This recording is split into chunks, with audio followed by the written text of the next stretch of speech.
नमस्कार दोस्तों, कैसे हैं आप लोग। रजनीश कुमार का यहाँ पे एक मेल आया है। ये यूपीएससी की तैयारी कर रहे हैं और हिंदी मीडियम से तैयारी कर रहे हैं। यूपीएससी 2020 का जो भी फाइनल रिजल्ट आया है उसके कंटेक्स्ट में भी बोल रहे हैं सर कि ज़्यादातर जो सिलेक्शंस देखने को मिल रहे हैं वो इंग्लिश मीडियम से देखने को मिल रहे हैं, हिंदी मीडियम से ज़्यादा सिलेक्शंस देखने को नहीं मिल रहे हैं। रिजल्ट काफ़ी ख़राब सा आ रहा है। आप भी कंटेंट इंग्लिश मीडियम में ही बनाते हो, हिंदी मीडियम में नहीं बनाते हो। थोड़ा हिंदी मीडियम में कंटेंट बनाइए। ओवरऑल कंटेंट की भी कमी है और सिलेक्शंस की भी कमी है। देखिए, हिंदी मीडियम के जो भी बच्चे मेरा लेक्चर देख रहे हैं और इससे रीजनल मीडियम वाले भी अपने आप को कंपेयर कर सकते हैं। मैं जो आपको चीज़ें पढ़ाता हूँ ना, मैं यही मान के चलता हूँ मैं हिंदी मीडियम पढ़ाता हूँ। मैं इंग्लिश बोलता ही नहीं हूँ, मैं हिंदी में चीज़ें आपको समझा रहा हूँ। हाँ, जो टेक्स्ट आपके सामने आता है किताब में वो इंग्लिश का आता है, टेक्स्ट मेरा हिंदी का नहीं है।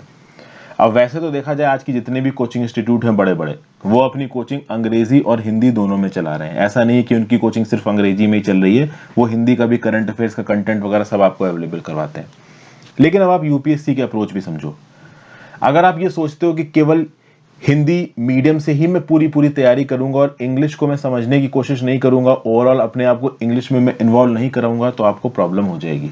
मैं आपको फैक्ट बात बता रहा हूं। उसी प्रकार से कल की डेट में कोई रीजनल लैंग्वेज का बंदा इंग्लिश से एग्जाम क्वालिफाई करके बोले कि मैं हिंदी समझने की कोशिश नहीं करूंगा, तो भी काम नहीं बन पाएगा। क्योंकि गवर्नमेंट हिंदी को बहुत हद तक प्रमोट कर रही है। कई बार आपको जब गवर्नमेंट डिपार्टमेंट में काम करोगे तो हिंदी आपको आनी ही चाहिए। बहुत सारी हिंदी के सेमिनार्स भी होते रहते हैं गवर्नमेंट डिपार्टमेंट में। तो कुल मिला के मेरा बोलना यहाँ पे ये है कि आप भले ही हिंदी में तैयारी कर रहे हो, आपको बेसिक इंग्लिश तो देखिए समझनी ही पड़ेगी। आप इंग्लिश को बिल्कुल अवॉइड करके नहीं चल सकते। रही बात हिंदी मीडियम से प्रिपरेशन की और यूपीएससी एग्जाम क्वालिफाई करने की, तो मैं आपको इतना बता देता हूं, अगर आप हिंदी मीडियम से एग्जाम दे रहे हो तो मोस्ट प्रोबेबली जो आपका ऑप्शनल होगा वो हिंदी लिटरेचर होगा।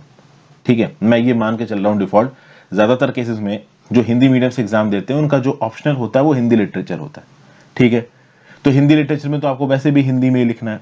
रही बात आपको आंसर लिखने की, तो आंसर आपको हिंदी में लिखने हैं, लेकिन एटलीस्ट आपके अंदर इतनी काबिलियत होनी चाहिए कि कंटेंट आप इंग्लिश का भी पढ़ सको। क्योंकि आप इस एग्जाम की तैयारी दे रहे हो, उसमें आप इंडियन फॉरेन सर्विसेज में भी आपकी पोस्टिंग हो सकती है, इंडियन एडमिनिस्ट्रेटिव सर्विसेज में पोस्टिंग हो सकती है। तो आप बिल्कुल इंग्लिश को साइडलाइन नहीं कर सकते। आपको इंग्लिश बेसिक आनी ही चाहिए। ओके, आप इंग्लिश में आंसर ना लिखो, that is a different thing. But अगर आप ये बोलो कि आपको इंग्लिश की बेसिक अंडरस्टैंडिंग भी नहीं है, तो चीजें थोड़ी प्रॉब्लमेटिक हो जाएंगी। हाँ, ये जरूर है कि आपको बहुत गहराई से एडिटोरियल द हिंदू के ट्रिकी ट्रिकी इंग्लिश के समझ में आते हो, ये जरूरी नहीं है, बट एक बेसिक इंग्लिश आपको समझ में आती है। और मैं जो लेक्चर्स रिकॉर्ड करता हूं उसमें जो सामने स्क्रीन पे लिखा रहता है वो इंग्लिश में होता है, लेकिन मैं बोलता हिंदी हूं। तो ये मैं कह सकता हूं कि भाई आपको करंट अफेयर्स का कंटेंट में हिंदी भाषा में प्रोवाइड नहीं कर रहा हूं, मैं सिर्फ पढ़ा हिंदी में रहा हूं। कंटेंट आपको बतेरी वेबसाइटों से फ्री में हिंदी भाषा में मिल जाएगा।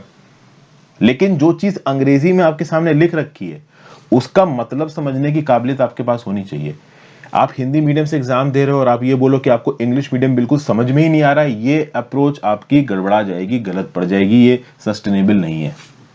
और ये बात बिल्कुल सही है कि हिंदी मीडियम से बहुत ज्यादा बच्चे नहीं सेलेक्ट हुए होंगे। इसका एक रीजन ये है कि जो ज्यादा भीड़ है, जो ओवरऑल आप कह सकते हो बहुत ज्यादा मेजॉरिटी ऑफ द लोग हैं, वो अपना पेपर इंग्लिश में लिख रहे हैं। आप देखोगे कि तमिल, खैर बाकी रीजनल भाषाओं से जो लोग अपना पेपर दे रहे हैं उनका तो सिलेक्शन और कम हुआ होगा, इक्का दुक्का कोई हो गया हो तो हो गया हो।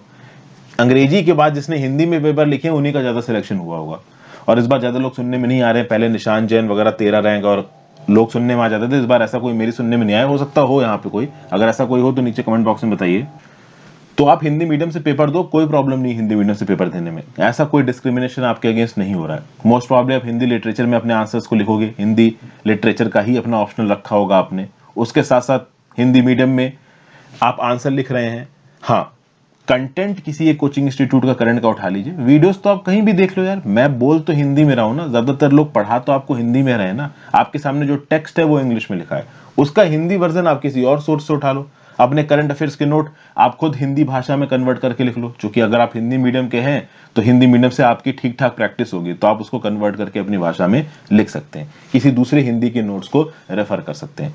मेरे लिए देखिए ये पॉसिबल नहीं है कि मैं इंग्लिश के साथ साथ हिंदी मीडियम के भी नोट्स आपको अवेलेबल करवाऊं। रीजन बीइंग कि I am the only person working है, ज्यादा लोग हैं नहीं मेरे पास इस तरीके की चीजों को ट्रिकी बेसिस पे ले जाने के लिए।